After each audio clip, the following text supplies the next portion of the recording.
Eu começo tradicionalmente com o meu bate-papo com o José Antônio Encinas, que já está conectado conosco. Alô, Encinas, seja muito bem-vindo ao nosso Farol de Limeira. Olá, Beto. Um forte abraço para você e para todos os nossos amigos, né, que diariamente estão aqui acompanhando o Farol de Limeira. É isso aí. Antes das suas pautas, Encinas, eu vou te passar uma informação. Você que está sempre atento aí à questão de vacinação, né? Um dado que me chamou a atenção, a vacinação da quarta dose ou a segunda dose de reforço para maiores de 30 anos começa nessa segunda-feira lá na cidade de São Paulo. Entre faixa etária de 30 a 35 anos, né? Mais de 500 mil pessoas estão elegíveis nessa altura do campeonato, ou seja, 30 a 35. Você tem alguma ideia aqui em nossa cidade se essa faixa já foi coberta pela quarta dose da vacina, Sinas? Já sim, Beto. Nós estamos na faixa dos 18 anos já, Beto. As pessoas aqui em Limeira, quem já tomou a terceira dose, né, e está apto, né, já passou 4 meses aí da terceira dose, já está podendo se vacinar aqui em Limeira, Beto. Nós estamos bem adiantados aí em relação às outras cidades, viu? É um bom sinal, porque você vê, está abrindo agora lá em São Paulo, né? Seria a segunda dose É. de reforço. Eu acho que, É, que a forma com que Limeira trabalhou, Beto, né, fazendo ali aqueles estoques, depois eles vão, sabe, sempre vacinando certinho. Eu acho que o esquema feito em Limeira, né, sempre com um certo estoque de vacinas, foi muito bom, né, Beto? E aqui em Limeira, então, não está havendo falta de vacinas, né? Sempre chega aquela quantidade, eles já mantêm ali um estoque, eles vão utilizando, Beto, né? Esses dias até ouvi a entrevista aí de uma pessoa que está diretamente ligada aí à vacinação, e ela disse que as pessoas que vão vacinar realmente recebem aquela vacina que está mais próxima de vencer, ou seja, eles vão observando as datas de validade das vacinas, Beto, e você vai sempre tomando aquela, né, que está um pouco mais próxima de vencer, porque é uma forma de você sempre ter um bom estoque de vacinas e não perder nenhuma dose, né? Então o esquema aqui em Limeira, nesse sentido, sempre foi muito bom, viu, Beto? Apenas a título de curiosidade, olha que curioso, nós estamos falando das doses de reforço, né? 83% da população aqui do nosso país tomou pelo menos a primeira dose. Quando a gente vai para a segunda dose, essa faixa diminui, de 83% ela cai para Sim, 78%. E aí, quando nós vamos para a dose de reforço, esse número cai para 46,42%, ou seja, a terceira dose nem metade da população acabou é. tomando, né? Curioso. É curioso, Beto. E outra coisa que na minha visão isso, tá? Eu acho que também sempre tem muita vacina disponível aqui em Limeira, inclusive a secretaria conseguiu até colocar à disposição aí para quem tem mais de 18 anos, justamente pelo fato de Limeira ser uma cidade em que muitas pessoas tomaram a primeira ou a segunda dose e não voltaram para tomar as demais, viu, Beto? Acho que tem muita gente aqui em Limeira que não quer continuar se imunizando, né? Eles acreditam que 2 doses bastam, né? Eu acho que Limeira tem esse perfil aí de uma cidade em que as pessoas acreditam que 2 doses está bom. Quando a gente sabe, a própria ciência já informou, é necessário tomar quantas doses forem necessárias, né, Beto? Eu até acredito que em breve, né, os cientistas vão descobrir uma vacina que seja semelhante a essa da gripe, né, Beto? Em que você toma uma dose anual e vai estar imunizado. No momento, ainda é necessário tomar aí, pelo menos a cada 4 meses, né, Beto? 6 meses, você tem que tomar uma nova dose. E as pessoas não se acostumam a isso, né? Acham que é muita vacina, que é um exagero. Mas não é verdade, né, Beto? Se você continua tomando essas doses que, no momento, são necessárias, você vai estar protegido. Caso você não faça isso, acaba acontecendo, né, de você pegar a doença e não estar protegido. Recentemente nós vimos o caso aqui, até citei, de uma morte em Limeira, de um rapaz de 37 anos, ele não tinha tomado nenhuma das doses, Beto. Encinas, uma coisa também que me chamou a atenção nesse final de semana, eu tive fora de Limeira para cumprir algumas agendas que essas coisas que precisam ser feitas e tal, você enrola aqui, enrola ali e tal, e acabou dando um tempinho, eu fui para uma cidade que é uma estância hidromineral também, e me chamou muito a atenção a quantidade de pessoas com máscara. Não vou dizer para você que estava assim meio a meio, mas olha, vou dizer uma coisa para você, acho que uns 35% aí de quem passava na rua usando máscara, viu, Encinas? Inclusive gente jovem, né? É claro, a predominância era daquelas pessoas com um pouco mais de idade. Mas eu achei muito curioso isso, viu, Encinas?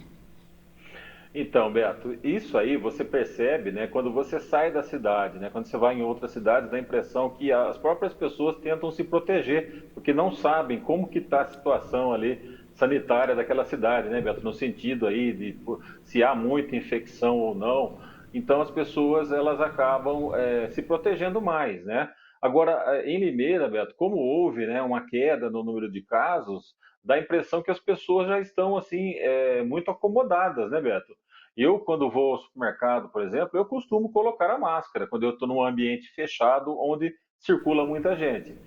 Eu fui na feira recentemente, naquela feira de domingo, né? Não nessa semana, na anterior, e 98% das pessoas sem máscara, Beto. Aqui em Limeira realmente é tudo diferente, né? As pessoas não gostam muito de se proteger, não gostam de tomar vacina, tanto é que nós temos vacinas disponíveis aí para todo mundo, né? E muita gente não vai tomar essa vacina, Beto. Tem razão. E só para fechar, e antes da sua pauta de hoje, algo que me chamou a atenção, como uma cidade turística, ela possui aqueles teleféricos, né? Aliás, aquele teleférico que leva assim, as pessoas lá para o morro que tem lá.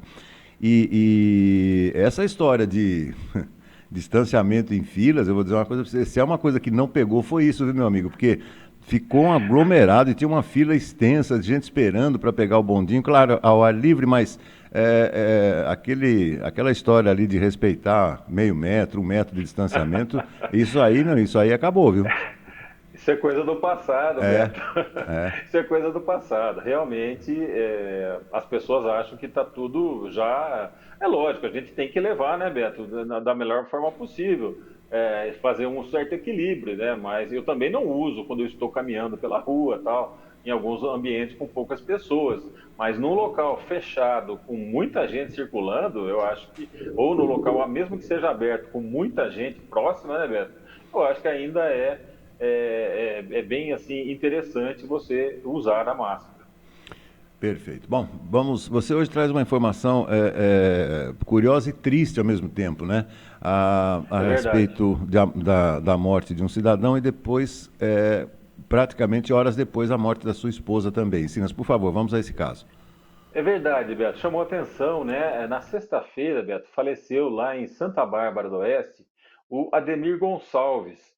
Quem não se lembra, Beto, ele foi o jogador, né? Então ele atuou, começou ali nas categorias de base ali do União Agrícola Barbarense, ele se destacou, foi ao 15 de Piracicaba, também é, é, jogou bem lá e chamou a atenção do Corinthians, Beto. Então ele foi contratado aí no final da década aliás, no comecinho da década de 70, ele foi contratado pelo Corinthians. E ele atuou, Beto, naquele time da decisão do Campeonato Paulista de 1977, né, quando o Corinthians conquistou o título em cima da Ponte Preta, né, com o gol do Basílio. Ele fez parte daquele jogo final, Beto. Ele está no pôster dos corintianos aí naquele jogo tão famoso, né, após 23 anos sem títulos, né? Então, o Ademir Gonçalves, Beto, ele tinha 75 anos, ele morava em Santa Bárbara do Oeste, né? Ele foi, inclusive, secretário de esportes lá na cidade, era uma pessoa muito querida em Santa Bárbara, ele era proprietário da rádio Luzes da Ribalta, Beto. Então, uma pessoa muito conhecida, inclusive tendo sido secretário de esportes, né? Foi secretário de esportes aí, há alguns anos atrás, né? Quando mais jovem. Então, Beto, ele faleceu na noite de sexta-feira. E durante o seu velório, Beto, na manhã do sábado, a sua esposa, a Elizabeth Bagnoli Gonçalves, que também participava, ela tinha um programa na Rádio Luzes da Ribalta, Beto, Luzes da Manhã, que era levado ao ar aí sempre, todos os dias, das 9 às 11 da manhã. A Beth, Beto, ela sofreu um infarto durante o velório do seu marido, né, do Ademir Gonçalves, acabou sendo levada às pressas para o hospital e morreu, Beto. Então, com um intervalo aí de 12 horas, né, entre a morte do ex-jogador Ademir Gonçalves, ela acabou falecendo aí, não suportou a perda de uma pessoa tão querida, tão amada, com quem ela estava casada aí por mais de 40 anos, Beto. Então, um fato assim, é curioso, né? E triste também ao mesmo tempo, né, Beto? Mostra como aí da pessoa tão querida e tão amada como era para ela, né, o seu marido, o Ademir Gonçalves. Chamou muito a atenção, viu, Beto? Esse fato, né, foi assim notícia na imprensa regional e até mesmo em nível nacional, porque ele foi, né, um jogador com muita importância aí para o Corinthians, Beto. Que coisa, não? Os barbarenses devem estar bastante tristes e chocados, né, Sinas? Até porque pessoas públicas, né? Ela, como você falou, também Sim, mantendo um programa na rádio, né? E rádio a gente sabe sempre faz companhia pra gente, né? Então, ou seja, exatamente.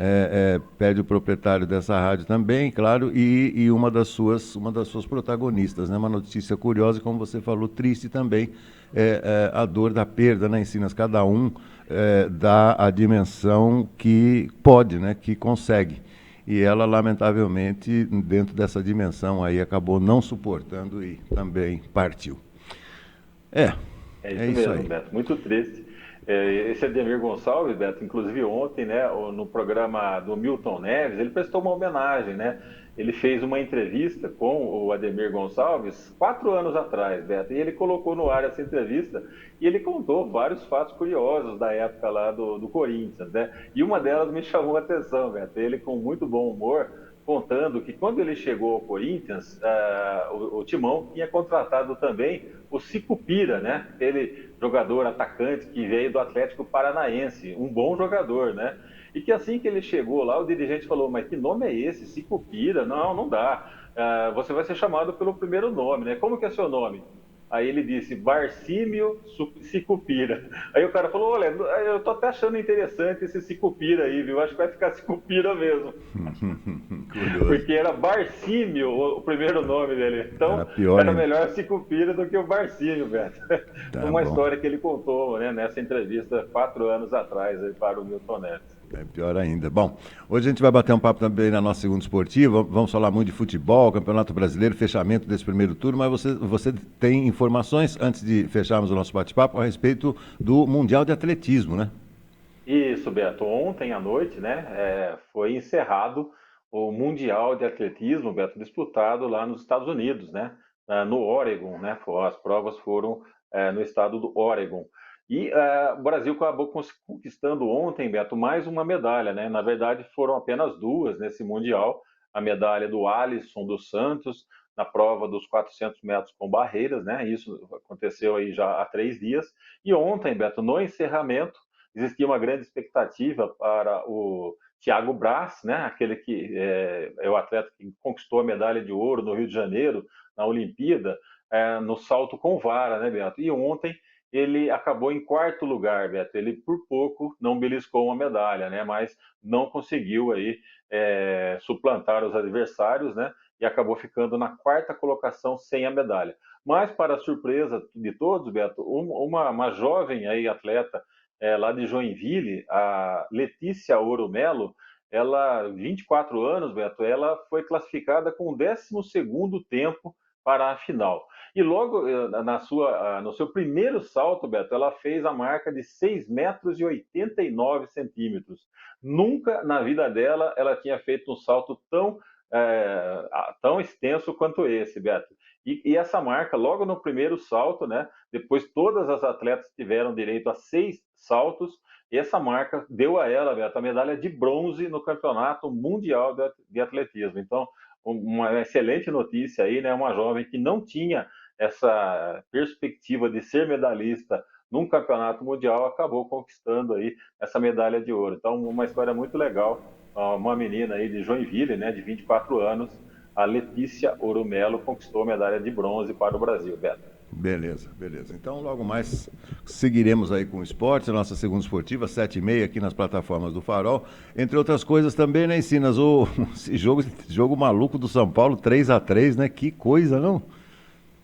Incrível, Beto. Eu estava acompanhando a partida, né? O São Paulo fez, né, ali os gols, né? Mas também bobeou demais na parte defensiva, né, Beto? E é uma falha do São Paulo que ele precisa corrigir, né, muito rápido, né, porque agora vai começar aí a fase decisiva contra o América pela Copa do Brasil nessa semana, né, Beto, na quinta-feira, e ele precisa melhorar muito a sua parte defensiva se quiser avançar aí para a semifinal dessa competição, né, Beto? Então o São Paulo realmente na parte defensiva não está nada bem. O ataque até que está fazendo seus golzinhos, está dando conta do recado, mas a defesa não está legal não.